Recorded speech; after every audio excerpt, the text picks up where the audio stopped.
Hi one welcome back to मेरे जहाँ पे हम सब मिलकर सीखते हैं। आज की वीडियो में मैंने बहुत सी रिसर्च की है, बहुत सी पढ़ाई की है। मतलब कि मेरी जो जितनी मैंने पढ़ाई की है उन सब का ये फुल एक जो होता है ना कंस्ट्रक्ट निकाल के मैंने ऐसी 10 हैबिट्स निकाली हैं जो कि हर रिच इंसान, हर सक्सेसफुल इंसान या जिस इंसान ने अपनी लाइफ में कुछ ना कुछ बेटर किया है वो रिकमेंड करता है या फिर उसकी लाइफ में ये इंप्लीमेंट होती है, वो ये यूज़ करता है अपनी लाइफ में। तो अगर आप भी चाहते हैं कि आपकी लाइफ बेटर हो और अपनी 2026 को आप अच्छा करना चाहते हैं तो ये वीडियो आपके लिए, क्योंकि इस वीडियो में मैं आपको बताऊंगी 10 ऐसी हैबिट्स जो कि आपकी लाइफ को इंटायरली चेंज कर सकती है अगर आप इनको अपनी लाइफ में इंप्लीमेंट करें। सो पहली बात ये थी कि हैबिट्स ज़रूरी ही क्यों हैं, वाई हैबिट्स मैटर। सो इसका मकसद सिर्फ इतना होता है कि हमारी जो एनर्जी हम यूज़ करते हैं डेली, हम लोग जब रात को सोते हैं हमारी एनर्जी फुल होती है। जब हम सुबह उठते हैं तो हम लोग अपनी कम से कम एनर्जी का यूज़ करके कुछ काम करने को, और अगर हम उस काम को बार बार करते हैं तो उसमें हमारी एनर्जी कम से कम लगती है। फॉर एग्जाम्पल, आप अगर नई नई बाइक चलाना सीखते हैं या गाड़ी चलाना सीखते हैं, जब आप चलाना सीखते हैं तब आपकी एनर्जी बहुत ज़्यादा लगती है, क्योंकि आपने हर चीज़ पे फोकस करना है कि आपको एक्सीलेटर जो है, आपने क्लच छोड़ना है कि नहीं, आपने गियर बदलना है कि नहीं। Everything, your energy will going as fast as it was. So जब आप ये करते हैं तब आपकी एनर्जी बहुत लगती है, लेकिन जब आप आस्ते आस्ते सीखते रहते, चलाते रहते तो आपकी एक आदत बन जाती है। जब आदत बनती है तो आपकी एनर्जी यूज़ ही नहीं होती।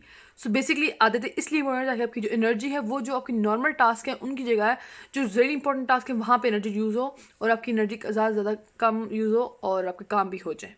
इसलिए हैबिट्स इंपॉर्टेंट होती हैं। सो अब चलते हैं 10 आदतों पे। सो सबसे पहले जिसमें आदत आती है, जो फर्स्ट हैबिट है, जो हर बिलियनर, मिलियनर, हर सक्सेसफुल आदमी ने बोली है, वो है रीडिंग। रीडिंग एक ऐसी हैबिट है जो कि आपकी, अगर आप मतलब कि एक बंदे की लाइफ को समझना चाहते हैं, एक बंदे की लाइफ एक्सपीरियंस लेना चाहिए, उसकी लिखी हुई एक बुक पढ़ लें। उसमें उसने अपने एक्सपीरियंस को समझकर बहुत से ऐसे एक्सपीरियंस उसने शेयर किए होते हैं, बहुत से ऐसे लेसन शेयर किए होते हैं जो कि आपको बहुत ज़्यादा एक्सपीरियंस दे सकते हैं without even spending your life. So इसलिए बुक्स पढ़ने से आप इतना एक्सपीरियंस देते हैं जितना एक बंदे की, एक बुक पढ़ने से आपको एक बंदे की ज़िंदगी, पूरी ज़िंदगी का एक्सपीरियंस मिलता है। तो जितनी आप बुक्स पढ़ेंगे उतनी आपकी लाइफ बेटर होगी और आप दूसरों की गलतियाँ सीखना चाहें तो सीख सकते हैं। तो सबसे पहले जो है वो है रीडिंग। सेकंड जो है वो है मेडिटेशन। मेडिटेशन जो है वो एक ऐसी सिंपल सी एक हैबिट है जो कि अगर अपनी लाइफ में डालें तो आपकी लाइफ में सुकून आ जाएगा। अगर आप चाहते हैं कि आपकी लाइफ में सुकून आए, आप अपनी प्रेजेंट में रहना चाहिए, आपको समझ आए कि आपकी इमोशंस के बारे में आपको अंडरस्टैंडिंग हो, तो आप मेडिटेशन करना शुरू कर दें। तो मेडिटेशन का मतलब ये नहीं होता कि अपने थॉट्स को कंट्रोल करें या उनको आपने कहना कि मुझे सोचना नहीं कुछ भी, मुझे सिर्फ अपनी सांसों पे फोकस करना नहीं। इसका मतलब होता है कि अपने इमोशन को समझना कि आपको कौन कौन से आपके पास इमोशंस आते हैं, जेलसी आती है, वो क्यों आती है। It's basically meaning to understand your emotions. So meditation है दूसरी हैबिट। थर्ड हैबिट है वर्किंग आउट। वर्कआउट करना आपके लिए इतना इंपॉर्टेंट है जैसे कि एक सांस लेने हमारे लिए इंपॉर्टेंट है, इसी तरह हमारी बॉडी को है ज़रूरत है कि वो वर्कआउट करे। जब एक बॉडी हरकत करती रहती है तो वो फिट रहती है, लेकिन जैसे ही उसको आपने अपनी बॉडी का रिस्पेक्ट ना करना, जंक फूड खाना, सोते रहना या कोई एक्सरसाइज ना करना, एक सिंपल सी एक्सरसाइज भी कर लेना, आपकी बॉडी बहुत बेहतर हो सकती है। इसलिए अपनी बॉडी का ख्याल रखिए, क्योंकि बॉडी पे जो आप पहले इन्वेस्टमेंट डाल रहे हैं इसका रिजल्ट आपको अपने 30s के बाद शो होगा।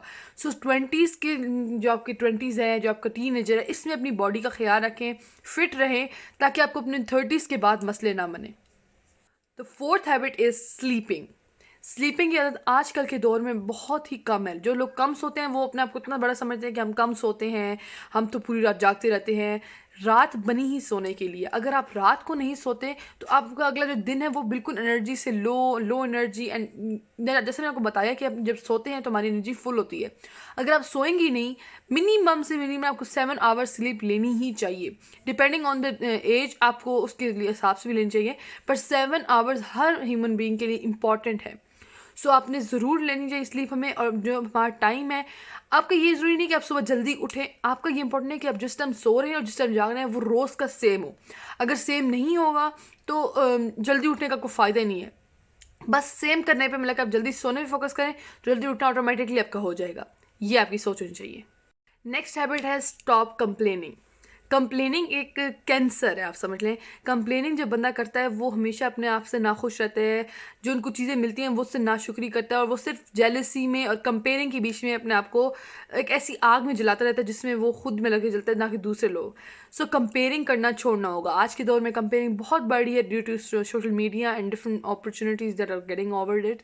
सो हमें चाहिए कि हम कंपेयरिंग को रोकें, हमें कंपेयरिंग से अपने आप को रोकना है। हमें ज़रूरत ही नहीं कंपेयरिंग, हमें बस उसके लिए क्या करना है, ग्रेटिट्यूड करना शुरू कर दें। व्हेन यू स्टार्ट ग्रेटिट्यूडिंग, आपको ऑटोमेटिकली आपको एहसास होता है कि मेरे पास कितनी चीज़ें हैं जो जिनके लिए मैं खुश हूँ, जिनके लिए मैं शुक्र अदा करूँ। 6th habit is minimal video entertainment. आज के दौर में फिर से वही बात है कि सोशल मीडिया एंड मोबाइल का यूज़ इतना बढ़ चुका है कि हम लोगों को अब उसके बिना सुकून नहीं आता। हर 2 मिनट बाद मोबाइल निकाल रहा है, नोटिफिकेशन आ रहा है, चेक कर रहे हैं। दैट्स वाई हमारा जो स्क्रीन टाइमिंग है वो बहुत बढ़ चुकी है, जो कि हमारी हेल्थ के लिए, हमारे लिए बेटर नहीं है। हमें चाहिए कि हम कुछ थोड़ा टाइम निकालें जिसमें हम डिस्ट्रैक्ट हों और हम लोग मोबाइल यूज़ करें, जो कि हमारा मिनिमल टाइम होना चाहिए। ना कि हर वक्त हम सोशल मीडिया पे रहें, हर वक्त हम यूट्यूब वीडियोस देख रहे हैं, नेटफ्लिक्स पे देख रहे हैं। नहीं, ये हमारी ज़रूरत नहीं, ये हमारी ख्वाहिश है। सो इसलिए अपनी वीडियो टाइमिंग थोड़ी करें। नेक्स्ट जो हैबिट है वो है थिंकिंग इन क्वेश्चंस। हमें अगर हम लोग जो बचपन से हमें स्कूल से सिखाया जाता है वो ये था कि टीचर सवाल पूछती है और हमें जवाब देना है जो कि लिखा हुआ है।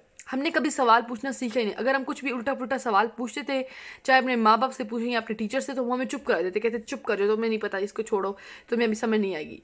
हम लोगों ने ये जो चीज़ छोड़ी है ये बहुत इंपॉर्टेंट थी हमारे लिए, क्योंकि जब हम क्वेश्चंस में सोचते हैं कि ये क्यों है, ऐसा क्यों है, तब हमें उसकी बहुत सी अपॉर्चुनिटीज़, बहुत से आंसर्स मिलते हैं जो कि हमारे लिए रियली मतलब इंपॉर्टेंट है। सो इसलिए क्वेश्चंस में सोचना शुरू करें कि अगर मैं इसको ऐसा कर दूँ तो क्या होगा। इससे आपको बहुत से सोल्यूशन मिलेंगे और आपका माइंड उस चीज़ के बारे में टेंशन नहीं, उसके बारे में सोल्यूशन ओरिएंटेड बन जाएगा। इसलिए thinking in questions. Next is resisting in obvious. इसका मतलब ये है कि जो चीज़ पूरी दुनिया कर रही है, जिस चीज़ के पीछे वो भाग रही है, उस चीज़ को रोकना और कोई अलग काम करना, क्योंकि जब आप वही काम करेंगे तो आप में और उनमें कोई फ़र्क नहीं होगा। इसलिए अपने आप को उस चीज़ से रोकना और कुछ ऐसा करना जिसमें आप स्टैंड आउट करें, जिसमें आप लोगों से अलग दिखें, भीड़ से अलग होएं, आउटलायर बने। तो बेसिकली ये बात इसमें है कि जो चीज़ सब लोग करें उसके बजाय कुछ अपना बनाएं, कुछ अपना क्रिएट करें, कुछ अपना the way you do is important. Next जो हैबिट है नंबर 9, वो है टेल एवरीथिंग यू नो और टीच एवरीथिंग यू नो। जो भी आप पढ़ते हैं, जो भी आप नया सीखते हैं, वो दूसरों को बताएं। ये चीज़ मैं भी लाइफ में इंप्लीमेंट करती हूँ। जो मैं पढ़ती हूँ, जो मैं सीखती हूँ, मैं इधर वीडियोस में आपको बताती हूँ। इससे सिर्फ मेरा, आप लोगों का हेल्प नहीं होता, इससे ज़्यादा हेल्प मेरा होता है। जब बंदा खुद अपनी चीज़ें जो सीखते हैं वो बताता है तो मेरे कॉन्सेप्ट्स और क्लियर होते हैं। मुझे समझ आती है कि जो मैंने सीखा क्या मैं वो वर्बलाइज बता सकती हूँ, क्या मैं एक 5 साल के बच्चे को जो मैंने सीखा है वो बता सकती हूँ। तो ये चीज़ मुझे बहुत हेल्प करती है मेरी अपनी लर्निंग को बेटर करने में, उसको अंडरस्टैंड और अपनी लॉन्ग मेमोरी में डालने के लिए। तो इसलिए जो आप सीखें दूसरों को बताएं। Last not the least, meet new peoples. जैसे बुक से हम नए लोगों के कल्चर, नए लोगों के कल्चर कह रही हूँ, नए लोगों के एक्सपीरियंस मिलते हैं, इसी तरह नए लोगों से मिलने से हम लोगों को और एक्सपीरियंस उनके पता चलते हैं और हमारी नेटवर्किंग की बढ़ती है। यहाँ पे हमें चाहिए कि हम हर हफ्ते एक नए बंदे से मिले ही मिले, कि जब हम एक नए बंदे से मिलते हैं तो हम उससे नए पर्सपेक्टिव जान सकते हैं, उसके नए जो थॉट्स हैं, जो नए उसके आइडियाज़ हैं वो जान सकते हैं, जो हमारी लाइफ को देखने का एक नया नज़रिया हमें देता है। तो इसलिए हर वक्त कोशिश करें कि आप कुछ ना कुछ नए लोगों से मिलें, उनसे बातें करें, उनके एक्सपीरियंस को जानें। This will help you a lot, क्योंकि हम एक सोशल है तो हमें सोशल होना भी ज़रूरी है। सो या guys, that's it for today. ये थी वो 10 आदतें जो आप अपनी लाइफ में डालेंगे तो आपकी लाइफ कंप्लीटली चेंज होगी। एंड आई होप कि आप इसमें से कोई ना कोई आदत डालेंगे जो अपनी लाइफ में अगले 2026 के लिए। जो भी आदत डालेंगे please let me know in the comments. और अगर कोई वीडियो अच्छी लगी हो please give me a thumbs up, subscribe to my channel to join with learn with Saveer fam. So yeah, thank you so much for watching this video till end. Take care. Allah Hafiz. Bye.